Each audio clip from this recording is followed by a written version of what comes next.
الدم فقلت أصحابي ولم أدخل التقاطه منذ اليوم فأحسي ذلك الوقت فأزد قتل ذلك الوقت رواه البيهقي حضرت عبد الله بن عباس رضي الله عنهما তিনি বর্ণনা করেন قال رأيت النبي صلى الله عليه وآله وسلم আমি আল্লাহ রাসূল সাল্লাল্লাহু আলাইহি ওয়াসাল্লামকে দেখলাম ইয়ার নাইম যখন আমি ঘুমিয়েছিলাম রাতা ইয়াউমি বিনিসফিন নাহারি দিনের মধ্যবর্তীর পরে আমার লাঞ্চের পরে আমরা একটু কায়লুলা একটু ঘুমাই কিনা সংক্ষিপ্ত ঘুমাই কিনা হ্যাঁ ঘুমাই হযরত আব্দুল্লাহ ইবনে আব্বাস বলছেন আমি দুপুর বেলা যোহরের নামাজের পরে খাওয়া দাওয়ার পরে একটু সামান্য ঘুমিয়েছিলাম হঠাৎ করে দেখি আল্লাহ রাসূল রহমতের নবী আমার সামনে আমাকে ঘুমের মধ্যে স্বপ্ন দিয়েছে সুবহানাল্লাহ ওই রাসূলকে আমরাও জীবনে একবার হলে স্বপ্ন দেখতে চাই কি চাই না চাই কার কার আশা আছে বলেন আলহামদুলিল্লাহ নারে তাকবীর আল্লাহু আকবার নারে রিসালাত ইয়া রাসূলুল্লাহ হায়দারি ইয়া আলী ইয়া আলী আহলে সুন্নাত ওয়াল জামাত জিন্দাবাদ জিন্দাবাদ আল্লাহ রাসূল সাল্লাল্লাহু আলাইহি সাল্লামকে আমি দেখলাম তিনি আমাকে স্বপ্নে মোবারকে দেখাইলেন কি দেখাইলেন আমি যখন দেখলাম সময়টা ছিল দিনের অর্ধেকের পরে আশহাস আবু বারাবিয়া দিগি দরুরাতা আল্লাহ রাসূল সাল্লাল্লাহু আলাইহি সাল্লামের হাতের মধ্যে এমন একটা অবস্থা ছিল ফিহা দামু ফাকুলতু ওয়া আসহাবি আমি দেখলাম হাতের মধ্যে রক্তাক্ত ধুলাবালি লেগে আছে আমি আল্লাহ রাসূলকে জিজ্ঞাসা করলাম ইয়া রাসূলুল্লাহ ইয়া হাবিবাল্লাহ নবী গো আমার আব্বা আপনার কদমে কুরবানি হয়ে যাক ওয়া উম্মি মাহাদা এমন ঘটনা কেন আপনার কাছে দেখতেছি আপনি তো আপন রওজা শরীফের মধ্যে ফুত পবিত্র থাকেন কিন্তু আজকে কেন আপনার হাতের মধ্যে গায়ের মধ্যে কেন রক্তাক্ত দেখতেছি কেন ধুলাবালি দেখতেছি আল্লাহ রাসূল সাল্লাল্লাহু আলাইহি সাল্লাম তিনি উত্তর দিলেন ক্বালা হাদা দামুল হুসাইন আমি এই মাত্র হুসাইনের কারবালার প্রান্তর থেকে আসলাম রে আব্দুল্লাহ ইবনে আব্বাস তোমাকে বলে রাখি আমার হুসাইন আর দুনিয়ার জমিনের মধ্যে না আমি আমার হুসাইনকে যখন দেখতে গেলাম 7 মুহররম থেকে ফুরাত নদের পানি কারা বন্ধ করলো রে তারা তো কেউ ইহুদি ছিল না খ্রিস্টান ছিল না বিধর্মী ছিল না আমার উম্মতের একটি দল বিশাল একটি দল বড় একটি দলকে যায় দেখলাম ফুরাত নদী ব্যারিকেড দিয়ে রাখছে আমার হুসাইনকে তো পানি দেয় নাই আমার হুসাইনের সন্তান আলী আসগর 6 মাসের বাচ্চা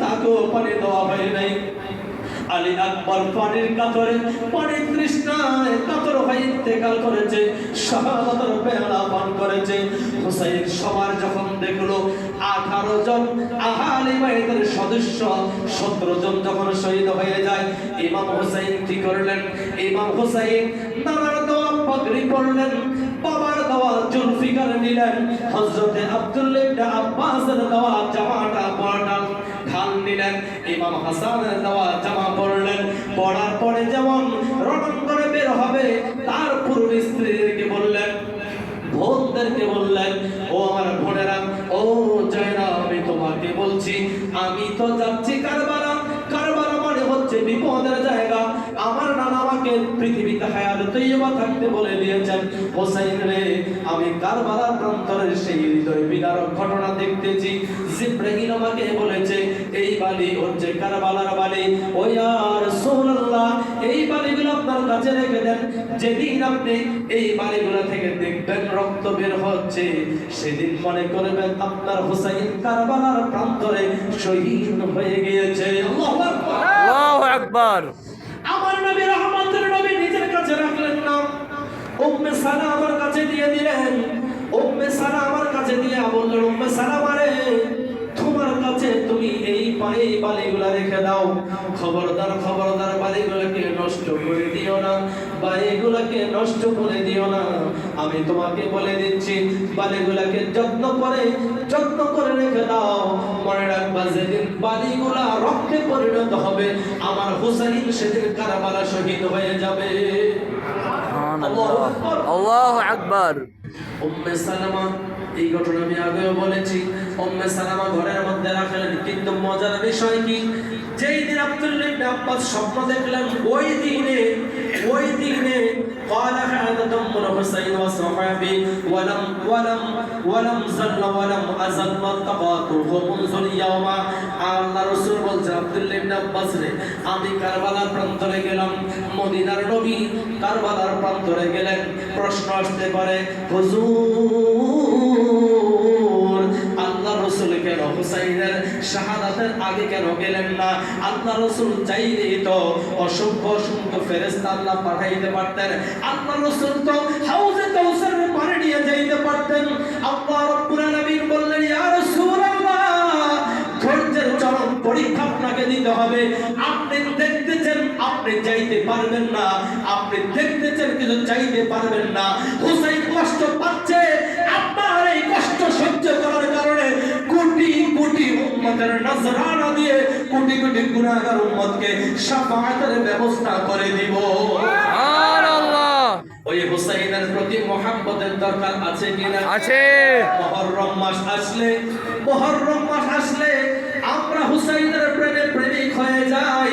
মুহররম মাস ছাড়া অন্য মাসে আমরা প্রেমিক হয়ে যাই। হুসাইনের আলোচনা করি, আহলে বাইতের আলোচনা করি, আমরা তো করতেই থাকি সারা বছরে করি। মুহররমে একটু বেশি আলোচনা করি।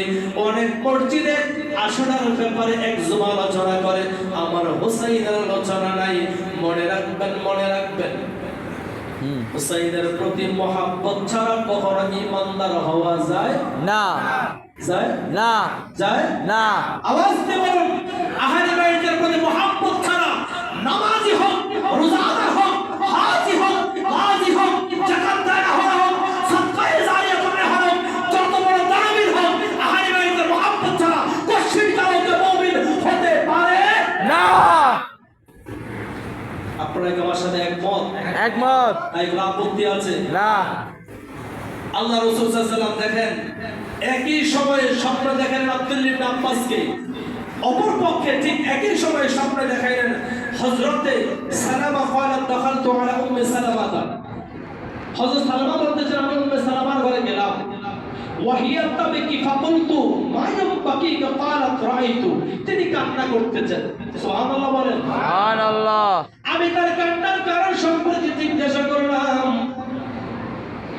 তিনি বললেন, قالت رأيت رسول الله صلى الله عليه وسلم تعالى في المنام وعلى رأسه ولحياته تراب। আমি আল্লাহ রাসূলকে এই মাত্র স্বপ্নে দেখলাম, আল্লাহ রাসূল সাল্লাল্লাহু আলাইহি ওয়াসাল্লামের মাথার মধ্যে, পাগড়ির মধ্যে, চুলের মধ্যে ধুলাবালি লেগে আছে, দাড়ির মধ্যে ধুলাবালি লেগে আছে। এবং দাড়ির মধ্যেও ধুলাবালি লেগে আছে। ফাকুলতু মালাকা ইয়া রাসূলুল্লাহ সাল্লাল্লাহু আলাইহি ওয়াসাল্লাম, আমি জিজ্ঞাসা করলাম, ইয়া রাসূলুল্লাহ, ইয়া হাবিবাল্লাহ, নবী গো, আপনার গায়ের মধ্যে ধুলাবালি, পাঞ্জাবির মধ্যে, জুব্বার মধ্যে ধুলাবালি, দাড়ির মধ্যে ধুলাবালি, পাগড়ির মধ্যে ধুলাবালি, আপনি এই অবস্থায় কেন?